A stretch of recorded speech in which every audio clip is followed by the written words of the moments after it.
You know, no question, riding a bike is the ultimate head clearer, and providing you're not crashing, it's pretty good for your health, right?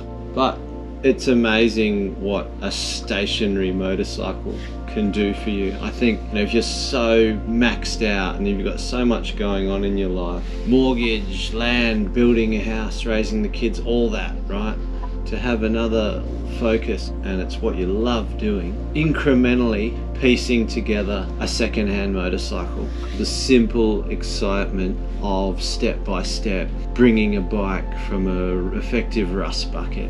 It's a journey that you're kind of in a hurry to get there, but every little step is a joy to see it come together. The satisfaction, it really is a lesson in focus and just committing yourself to a project and seeing it through. And as crazy as it sounds, creating one of these projects inside a life that is full of them anyway. Again, stationary motorcycle, the build of such a thing, there's no other therapy like it. The satisfaction alone will just put a smile on your face and, you know, alter your mindset for the better.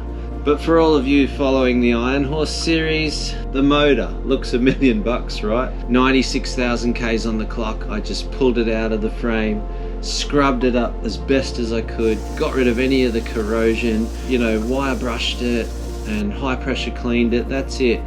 And then did a full mining spec paint job on it. Now, anyone in the mining game, you'll know, mining spec paint job, just seal up all the orifices and hit it. Down the track, if I rebuild this motor, then, you know, in 10 years or so, another 100,000 Ks, then I'll incrementally strip and clean every casing and paint it, give it a proper Mickey Mouse paint job. So I got that done pretty basically, just a good old can of ceramic high heat paint from auto store, you know. And it's funny, you know, I saw a comment someone left, they're like, on my last Warhorse build, they're like, Adam, you should lay the motor on its side and lift the frame over it. And I thought, wow, that sounds a lot easier than just the usual, my style, just manhandle it in there.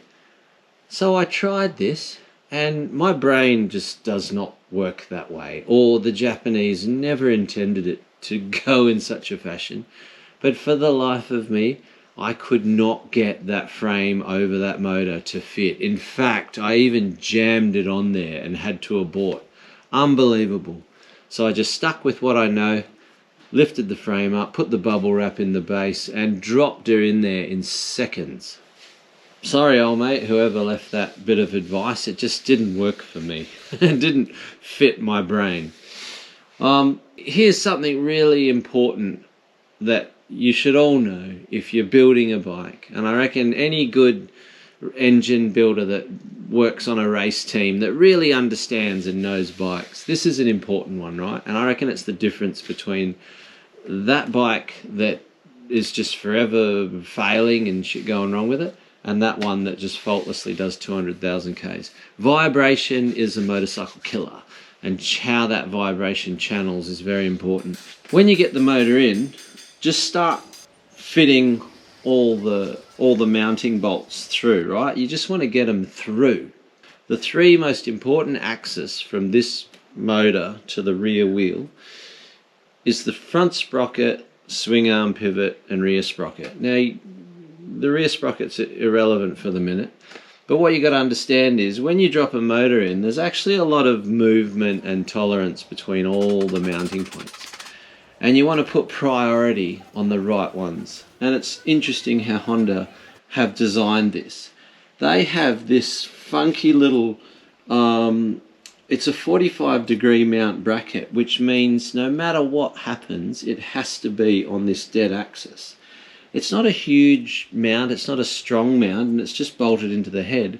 But what it does, when you clamp these two irregular bolts, it pulls that bracket true onto this 45-degree angle mounting plate here on the frame, and then basically you just wind these two in finger tight, and what that's doing, you can see it just pulls the motor into its exact true position, to get that front sprocket running dead true to the chain. Moving right along. Get all those bolts in place, just get them all sitting in there relaxed, and then what you do is, once you get the swing arm in, and the swing arm axle, it's basically like your rear axle, big one, you know, it's a very important mount for the engine, because notice how the engine goes straight through. That's all machined with ultimate accuracy to make the engine sit dead true, so those axes are perfect, right? Because even a millimeter, you can actually skew all that and just drop the motor in and tighten everything up, and you can actually tighten the motor up with the sprocket slightly skew. And you know what that's going to do? That's going to contribute to wear right through your final drive, and accelerated wear on the output shaft. So this whole process here is really important. Once you've got every single bolt in with nothing done up, the entire weight of the motor is just at relaxed down, and it's set in its most rested position. This one here, start to nip them up and you'll true the motor up. Once you've got not full pressure, just nip them up a bit so that's actually home. And then what you want to do is lock off that swing arm. That locks the motor into that perfectly true place. Once you've got this locked in, then you nip these up, lock them off to the torque setting, and then go around the rest of the motor and lock everything up. And that is just harmony. That motor is sitting perfectly where it's meant to be in that frame. Yeah, so with the motor in place, remember I said about the powder coat last time, how tough this bloody stuff is. I didn't bother with the screwdriver and hammer. I just got the grinder out and linished away that bit of powder coat for where the earth wire goes. Now, the wiring harness. This is a job you don't want to be rushing any of this, really. You want to have a good hour up your sleeve and no interference. You just want to take your time and start weaving it through, get everything rested, get all the little, you know, Honda have all these little clips that click on, that kind of logically navigate your way through. It helps I had the Warhorse to reference to, but the first time I did this, I made it up and you take photos when you're undoing it and get a bit of an understanding on where things go. But anything that looks like it's going to chafe, you want to suspend it, zip tie it. Just be your own race mechanic. Get this thing perfect, right? Now is the chance to set the reliability of this bike so you don't have any stupid little failures and chafing and problems when you're in the middle of the desert. Now's the time to really take your time and get this done beautifully. Remember I pre-cleaned all the connectors and had a good look at everything. These carbies look like I found them in a river, to be honest, but internally they're fine. However, I cleaned all that up, checked all the galleries, you know, blasted spray through all the holes and jets. So first thing with the carby is just get the diaphragms out. And you'll see when I pulled them out, I've hit the diaphragm rubber with silicone spray straight away and then just leave them to soak. Silicone spray is just good to like preserve the integrity of the rubber. And while I was cleaning the carby and getting all the jet kit done, then at the very end you can just fully assess the rubber. And these are in good nick. Like I really wiped them clean, checked it, flicked them up and down. There's no cracking or perforation, so they'll be good for a while. Who knows how old they are, how new they are. I don't know if they're aftermarket or original, couldn't tell. Put a jetting kit through it. Jetting kit just replaces all your float needles, your pilot jets, your main jet, all the gaskets, just went right through it. And one thing you want to do before you put the carbies back in the bike is you want to check fuel system running through. So I just suspended it upright and got the little fuel bottle. Because you've had it open and you're doing bits and pieces, it's good to give it a quick fuel flush. And so it's cool, it's got these little drain screws. There's two reasons. One is to flush the float bowls and just that first bit of fuel to go through will clean it right out. In the assembly, any little bits and pieces, it's good to just give it a flush. But the other thing is, as you lock off the drain screws, when you screw them in, that fuel, if it doesn't come to a dead stop, you know your floats are stuck or there's a problem with your float needles, right? Now I've replaced the float needles, the little rubbery spring-loaded valves in there, and the best way to check is to crack those, flush that fuel through, lock it off. If that fuel keeps running, you've got a problem in one of the float bowls. Yeah, moving right along, I also ordered some new intake rubbers, which are good. I think I got those a while ago. I think they're still genuine Honda, which is great. These especially, they have this restricted hose clamp, so you can't over tighten them on one end. And over time, I noticed even on the Warhorse, around here, it had that real, you know, benzene stain. It was all yellow and orange around here, where the fuel is actually weeping out just from it being old and drying up and getting a bit loose. So yeah, good opportunity to replace these. The whole top section and airbox link that's all in good nick. Carby's in. It was a good feeling to get that job done. That's another one that you want ultimate patience. Take your time and yeah, really massage them in there and have it all sitting pretty. So I chucked this tower on just so I can start, you know, continue this end of the harness. There's a lot of cable layout and everything. What else can I tell you? I sent the Tripmaster away to the guru, this guru, Jörg his name is. He's a Tripmaster guru in Switzerland.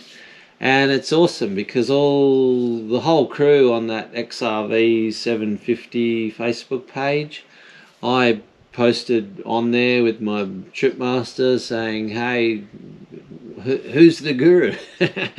And they put me straight onto this guy, Jörg in Switzerland, and yeah, I whacked it in the post, sent it to the other side of the world, and he's since done the full, he's gone to town on it, it does all the electrical work that they need, replaced all the internals, but anyway, it's somewhere in an aeroplane around the planet. He's done it and he sent it back, so when I get that back in the next episode, I'll give you a full rundown on the refurbished Tripmaster. Before I go, one last thing I have to show you guys. And you know what's funny? They're so into it. They have sent me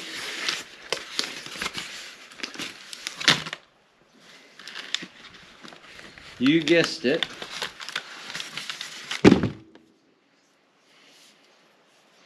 what more do I need to say? Signature Motology Ironhorse Acro. Far out. So awesome. They also told me that this particular muffler is off the old Dakar style KTM rally bikes that they used to make for the boys racing Dakar in the day when they had two of them. So now I have two of them, except they're distributed across the two XRVs. So epic. And this time, what they've done, which is awesome, they've sent me multiple combinations of all the pipe links and an even more tucked in racier carbon bracket. So this time I can bring this pipe up a bit higher and in more. It's going to look very similar to the Warhorse one, but yeah, I'm liking the way they're thinking, and I've got it's Christmas. It's actually a very worthy addition to the Ironhorse. Baffles coming straight out. So yeah, until next episode, guys. Funny thing is, by the time you're watching this, I'll be somewhere deep in the Himalayas. So yeah, all kinds of crazy adventures to come. Subscribe to my channel, like and share the video, you know the drill. See you soon.